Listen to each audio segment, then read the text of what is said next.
Hey girl, hey, it's your girl, that mom who clean, and we're back with another video. So today is going to be something a little different. This video is really just only laundry motivation. I have about 3 loads to do here. It's 2 loads for the kids and 1 load for daddy and like household stuff like the sheets and blankies and things of that nature. So please pull out your hamper if you have any loads that you had set aside in your closet that you try to forget about. If you had a load from last Tuesday that you ain't fold, girl, pull it out, put up my video on your screen, and let's fold together. So guys, I kind of wanted to give you a story time to really talk about myself, so you guys can just know a little bit more about me. So as you know, my name is Jolene, and I am a 27-year-old stay-at-home mom of 2 boys. They are 13 months apart and currently at the age of 3 and 2. And I am a military wife to a Marine stationed in California, soon leaving to Dallas. Super nervous, but I'm also excited at the same time because California really was not good to us.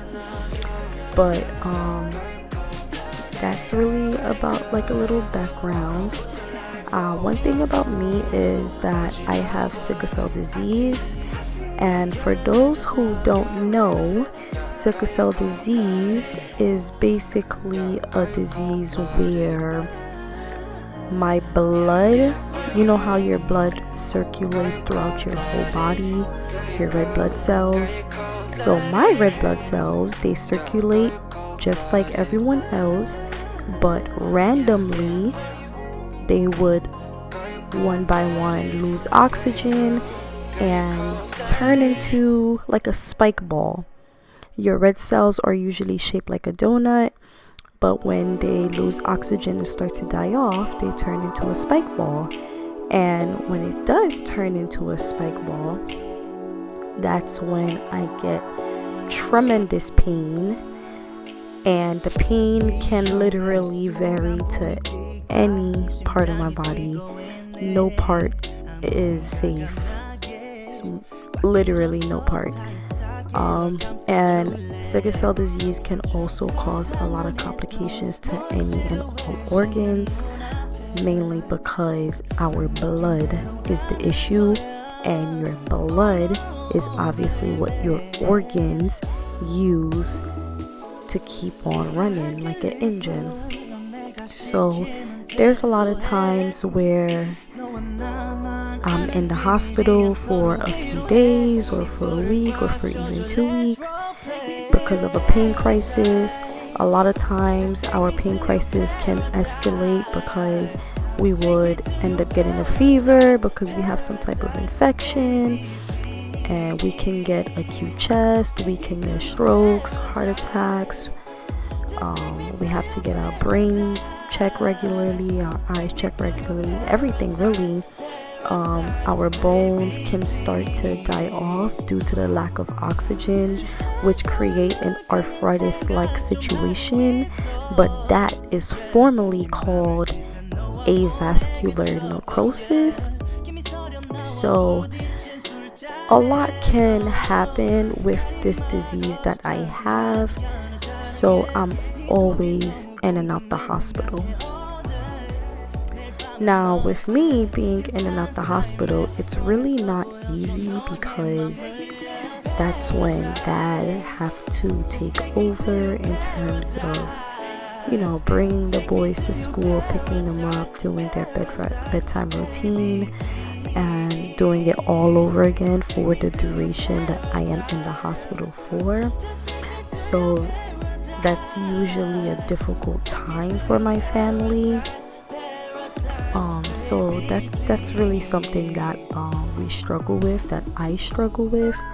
So I really try my best to do whatever I can when I am feeling well. But there could be a lot of triggers. The weather could be a trigger.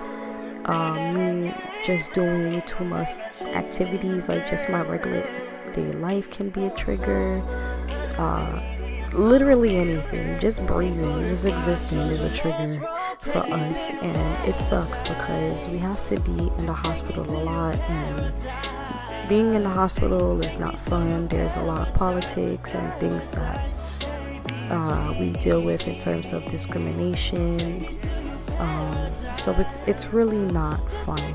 But anyway, let's get off of this sad topic. But I wanted to give you guys a background of just what I have and what I deal with. So let's move on to where I'm from, and how I got here and how me and my husband got here. So I am from Brooklyn, New York, and my husband is also from New York, and we met on Instagram around 2018-ish. Early 2019, that's when we really started dating. And when me and my husband met each other for the first time, guys, I kid you not, every single day after that, we were with each other. Every single day we were with each other, y'all. And within a few months, like in 2019, towards the end of the year, when COVID started peaking, I got pregnant. So I was pregnant, and we didn't know that I was pregnant for about maybe like a good I'm lying. We found out at 6 weeks, excuse me. But we found out, and my husband proposed. And when he proposed in December, I was probably like roughly a month and a half pregnant. So now going on to 2020, we got married in June. And it's funny because I got pregnant in November and I gave birth in June, June 6th. And we got married June 25th. This right here, who you see is Lennox. That's my second baby. Being pregnant with him was not easy, y'all. My first pregnancy with Lexington was beautiful. But my second one with this one y'all see right here on this screen, oh my God. Like, I promise you, it was hell. Like, he makes me not want to be pregnant anymore. Like, I had hyperemesis. I was always sick. I was always throwing up. I had 1,080,000 crises, so I was always in a hospital. And then of course I caught preeclampsia. I had preeclampsia with both boys, and both boys came out premature. The bigger one came out at 32, and this one right here came out at 34. Both healthy. They do not have my disease, and yeah, right now they are 3 and 2, which is amazing. They're really great boys, but it's super hard because we don't have any help. We're out here in California. It's really just the 4 of us. So yeah, we don't have any help at all. But as you know, they're 13 months apart. So I gave birth in June with Lexington. And when Lexington was about maybe 5-6 months, that's when I found out I was pregnant with Lennox. So we were in a 1-bedroom with Lexington, but moved into a 2-bedroom to accommodate having another kid. So a quick pause on this story time, because I want to tell you about this scene right here. So as I was folding, it was around their bedtime. Their bedtime is usually 8:30. I usually start their bedtime routine at 6:30. So they would come home from school. I would let them chill out a little bit, and I would feed them dinner. After dinner, I would let them chill out while I would do a chore or two, and then it would be bath time. After bath time, we get them dressed and we read, we pray, we do all of that good stuff. And I would usually just let them hang out for maybe 10-15 minutes, especially if I'm doing laundry or if all of us is awake. Then I would just let them hang out just for a little bit until I'm done whatever that chore is. But I am very, very, very strict on bedtime. Like, guys, if you have any toddlers, let me tell you, toddlers, they crave routine and structure. Like, if you do not have structure, like you don't have an everyday schedule, you know, where you're doing the same thing every single day so they can know what to expect, then you would really be going crazy. Like, don't get me wrong, I go crazy regardless, like with these two, but I notice having a schedule definitely helps. So please have a schedule. Please do bedtime early if you have toddlers. I'm not going to tell you what time to put your kids to bed, but my kids go to bed at 8:30 and they sleep throughout the whole night, and they usually wake up around 6:30, 7 o'clock, which is fine. But yeah, so guys, we moved to California, and this is Lexington right here. Actually, I was fully for his diaper to see if it was full, but he told me it wasn't. But I kind of felt like it was full, and I just wanted to finish, doing what I was doing before I changed his diaper.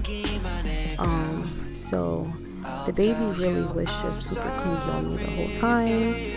So honestly, we really are reaching the end because I couldn't do anything more. So I changed that diaper and Lexington's diaper, which you didn't see. And I also had to change Lennox's clothes because, of course, he spilled juice on himself and got it all wet. So we're going to put a new onesie on him. And with Lennox, I can't do two pieces because he always takes his pants off, which is why you guys saw him with just a diaper on. So now I just put onesies on because he tries to take his diapers off, he tried to take his pants off, and that's a dub. But anyway, yeah guys, so that's a little bit about me and my family. Stay tuned for part 2, and you'll hear the rest of how our life is going in California.